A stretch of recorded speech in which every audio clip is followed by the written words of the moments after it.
जय गीता भागवत। अपने घर वालों को सदैव इस प्रकार समझते रहना चाहिए जिस प्रकार रात के समय चारों दिशाओं के पथिक किसी एक ही स्थान पर आकर निवास कर प्रातःकाल होने पर अपने अपने स्थान पर चले जाते हैं। संसार के सभी प्राणी अपने कर्मों के फल के अनुसार उत्तम अथवा नीच कुल में जन्म लेते हैं तथा पूर्वजनों के संस्कार द्वारा अपना अपना बदला चुकाकर मृत्यु के पश्चात न जाने किन योनियों में चले जाते हैं। इसलिए किसी से अधिक प्रीति नहीं रखनी चाहिए। काम क्रोध लोभ मोह आदि शत्रुओं पर विजय प्राप्त करते हुए अपना ध्यान सदैव श्री नारायण के चरण कमलों में रखना चाहिए।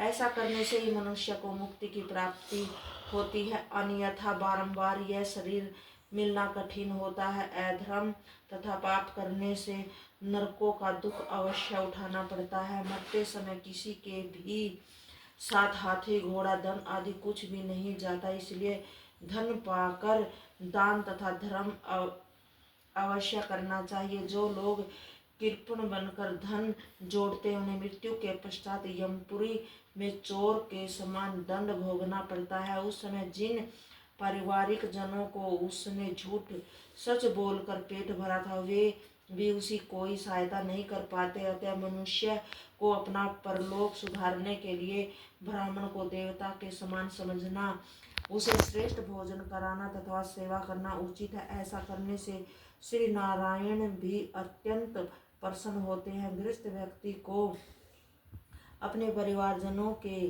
क्रियाकर्म अवश्य करने चाहिए। तीर्थ स्थानों पर जाने से मनुष्य का हृदय अधर्म की ओर नहीं जाता, इसीलिए गृहस्थ को तीर्थ यात्रा करना आवश्यक है। हे राजन, कलियुग के जीवों को श्री नारायण का भजन स्मरण व उनके कथा चरित्रों का श्रवण ही कृतार्थ कर देता है। नारद जी ने कहा कि हे युधिष्ठिर, गृहस्थ लोगों को देवता तथा पितरों के नाम यज्ञ तथा श्राद्ध आदि कर्मों में श्रेष्ठ कुलीन वेद एवं शास्त्रों के ज्ञाता तथा हरि भगत ब्राह्मण को भोजन कराना चाहिए। जिस प्रकार अच्छी धरती पर थोड़ा सा अन्न बोने पर भी बहुत उत्पन्न होता है, उसी प्रकार विद्वान एवं योग्य ब्राह्मण को भोजन कराने का आयतन पुण्य कहा गया है। देव कर्म तथा पितृ कर्मों में 3 से कम ब्राह्मणों को भोजन न कराएं। यज्ञ तथा श्राद्ध में कभी जीव हिंसा न करें। जीव हिंसा करने से देवता तथा पितर प्रसन्न नहीं होते। सब यज्ञों में ज्ञान यज्ञ अर्थात श्री नारायण की कथा चित्रों को कहना सुनना आयतन पवित्र माना गया है। मन वचन कर्म से किसी का अहित न चाहना ही सबसे बड़ा धर्म है।